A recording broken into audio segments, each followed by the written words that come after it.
semuanya. Assalamualaikum warahmatullahi wabarakatuh. Selamat pagi anak-anakku semuanya. Sebelum kita memulai pelajaran kita hari ini, alangkah baiknya kita berdoa terlebih dahulu. Berdoa menurut agama dan kepercayaan masing-masing dipersilakan. Selesai. Oke, bagaimana kabar kalian hari ini? Tentunya baik, bukan? Nah, pada hari ini kita akan memulai pelajaran tata hidang. Pada mata pelajaran tata hidang kali ini, kita akan membahas tentang bab 1, yaitu rancangan menu. Kira-kira apa sih yang ada di benak kalian tentang judul rancangan menu? Ya, tepat sekali. Menu itu yang sering disodorkan ke customer atau ke konsumen ketika kita berada di sebuah warung ataupun rumah makan ataupun restoran.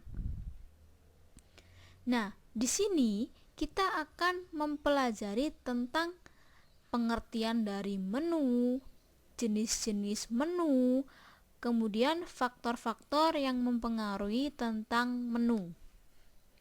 Tujuannya, siswa atau peserta didik dapat membuat menu sesuai dengan jenis menunya. Nah, kali ini kita akan bahas untuk pertama, yaitu pengertian dari menu. Pengertiannya, menu berasal dari bahasa Prancis atau biasa disebut dengan le menu, yang berarti daftar makanan yang disajikan kepada tamu di ruang makan. Kalau menu dalam bahasa Inggris disebut dengan bill of fare, yang artinya daftar makanan yang tercantum dan diinformasikan lewat media kertas, papan, atau kain di dinding. Jadi, menu adalah daftar makanan yang tersedia sebagai pedoman yang menyiapkan makanan atau hidangan dan sebagai penuntun bagi yang menikmati, karena tergambar tentang apa dan bagaimana makanan tersebut dibuat. Itu di sebelah kanan kalian terdapat suatu gambar, itu merupakan contoh untuk jenis menu. Contoh tampilan menu. Next. Fungsinya. Ada nggak sih fungsinya? Ada dong.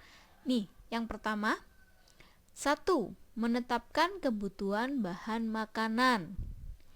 Yang kedua, mengatur gizi yang terkandung di dalam hidangan yang disajikan. Yang ketiga, mempengaruhi peralatan yang diperlukan untuk mengolah bahan makanan. Keempat, mengatur fasilitas penataan dan ruangan yang dipergunakan. Yang kelima, mempengaruhi jumlah karyawan yang dibutuhkan. Yang keenam, mengatur kebutuhan untuk pelayanan. Yang ketujuh, menentukan pelayanan bagian depan yang ditampilkan. Jadi ini pelayan yang di bagian depan atau biasa disebut waitress untuk menyambut tamu. Selanjutnya yang ke-8, mengatur produksi atau hasil yang dibutuhkan. 9. Menu berfungsi sebagai pedoman prosedur, cost control. Yang ke-10, menu memegang peranan penting untuk menentukan dekorasi di bagian depan. Nah, itu 10 fungsi dari menu. Selanjutnya, jenis-jenis menu berdasarkan yang pertama karakteristiknya, yang kedua time of meal atau waktu makan, yang ketiga urutan menu atau courses, Yang pertama kita akan bahas tentang jenis-jenis menu berdasarkan karakteristiknya, yaitu a la carte. Apa sih a la carte itu? Suatu daftar makanan yang tersusun dari berbagai jenis hidangan dan tiap kelompok hidangan terdiri atas banyak pilihan makanan dengan harga masing-masing. Contoh menu ini yang biasa kalian temukan di sebuah restoran ataupun warung makan ataupun warung lesehan, itu ada yang seperti itu, ataupun di hotel juga ada seperti itu. Ciri-cirinya, menu tersebut mencantumkan semua daftar makanan yang disediakan di sebuah restoran ataupun warung makan. Yang kedua, ada daftar harganya.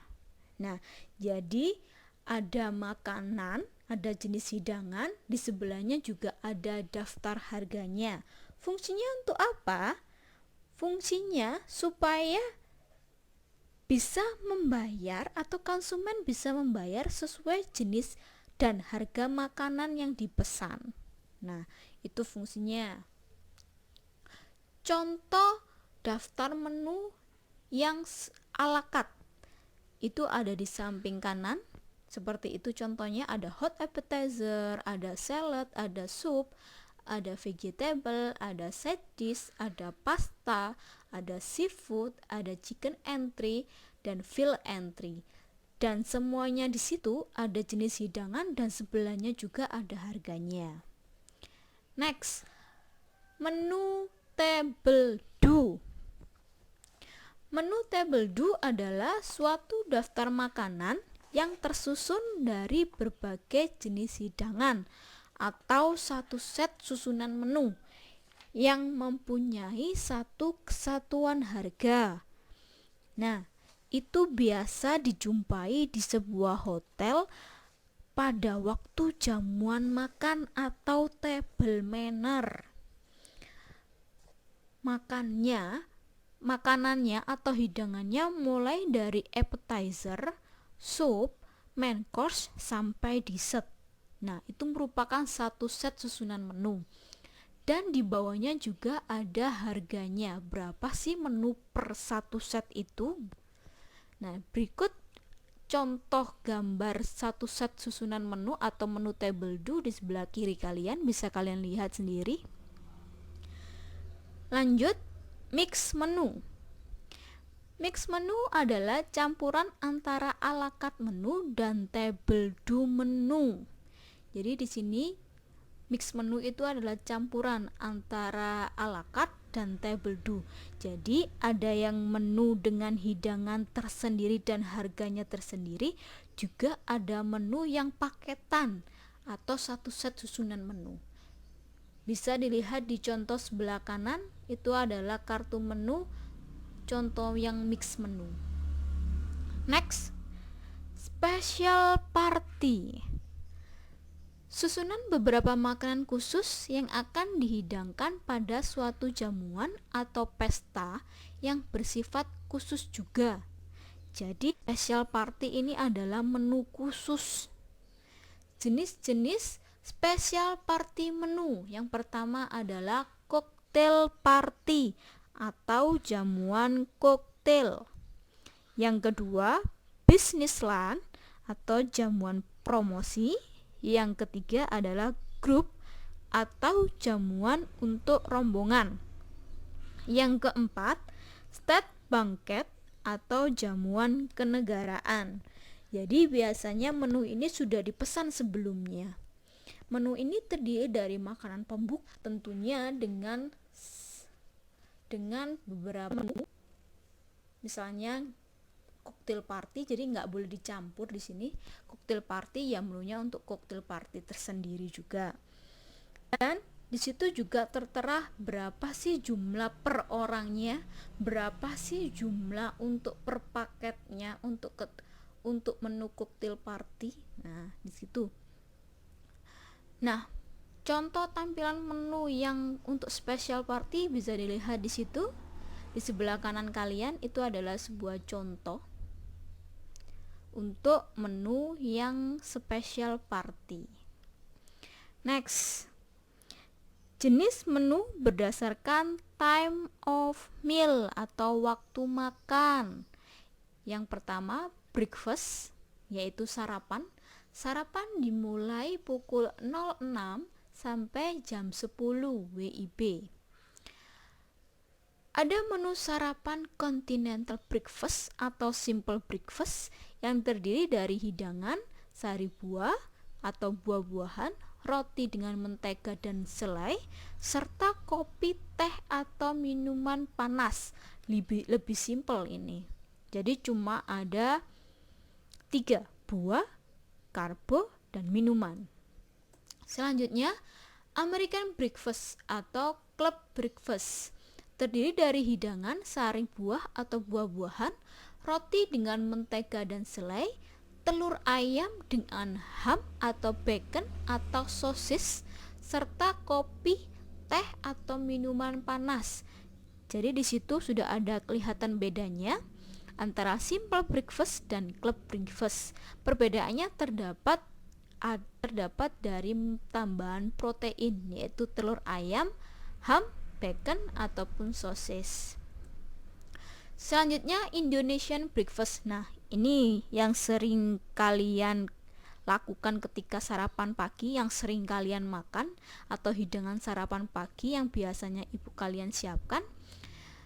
Hidangannya terdiri dari sari buah atau buah-buahan, kemudian ada nasi goreng atau bubur ayam, serta kopi atau teh. Jadi simple, ada buah, ada nasi goreng atau bubur ayam atau kopi atau teh. Selanjutnya lunch. Lunch atau makan siang dilakukan pada pukul 12.00 sampai 15.00. Hidangannya terdiri dari appetizer, sup, main course, dessert, kopi atau teh. Appetizer, hidangan pembuka, sup, kemudian main course, hidangan utama, dessert, hidangan penutup. Dinner dilakukan pada pukul 19.00 sampai 23.00. Lebih lengkap daripada makan siang. Biasanya ditambahi hidangan entry atau makanan penyela. Kemudian supper atau makan tengah malam dilakukan pada pukul 23.00 sampai 03.00. Hidangannya lebih ringan dibandingkan hidangan makan malam. Jadi hampir sama dengan lunch, ada appetizer, ada sup, ada main course, ada dessert, kopi atau teh. Itu untuk hidangan supper. Lanjut, urutan makan atau courses. Yang pertama tentunya makanan pembuka atau appetizer. Appetizer berasal dari appetite yang berarti pembangkit selera. Ciri-ciri hidangan appetizer itu berasa asin dan gurih. Fungsinya tentu saja membangkitkan selera. Porsinya kecil, jadi bisa untuk satu kali makan. Namanya juga untuk membangkitkan selera banyak atau tidak terlalu banyak atau tidak sama dengan main course. Kemudian appetizer dibedakan menjadi hot appetizer dan cool appetizer.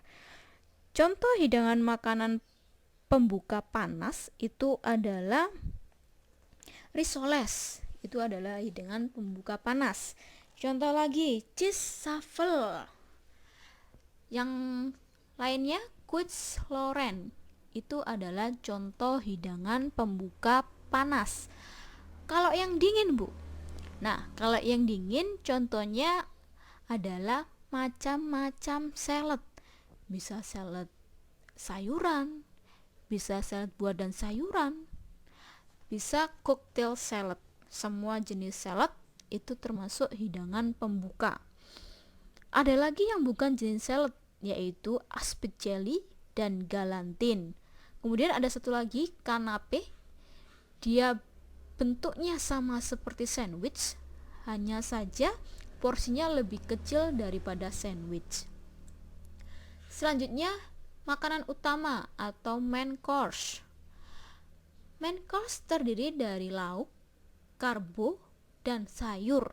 Contoh hidangannya yaitu chicken garden blue. Di situ ada chicken, ayam untuk proteinnya, kemudian ada daging juga protein, kemudian ada karbohidrat, kentangnya, ada sayur mixed vegetable, dan disiram dengan saus. Biasanya main course disajikan di dinner plate atau show plate. Kemudian selanjutnya makanan penutup atau dessert. Ciri-ciri hidangan dessert berasa manis tetapi juga ada yang rasa asin. Dibedakan ada hot dessert dan cold dessert. Contoh yang termasuk hidangan cold dessert adalah Bavaroa pudding. Itu adalah cold dessert, semacam puding busa kalau Bavaroa pudding itu. Kemudian selanjutnya untuk hidangan penutup panas itu ada banana flambe, pineapple flambe, atau pie. Itu adalah hidangan panas. Apa sih banana flambe itu?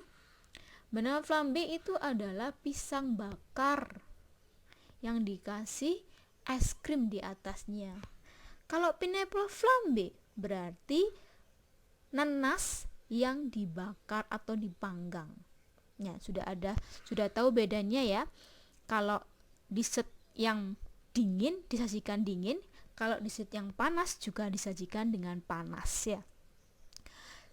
Nah, dari materi tersebut, mulai dari pengertian, jenis-jenis atau jenis-jenis menu berdasarkan karakteristiknya, berdasarkan waktu makannya, berdasarkan coursesnya.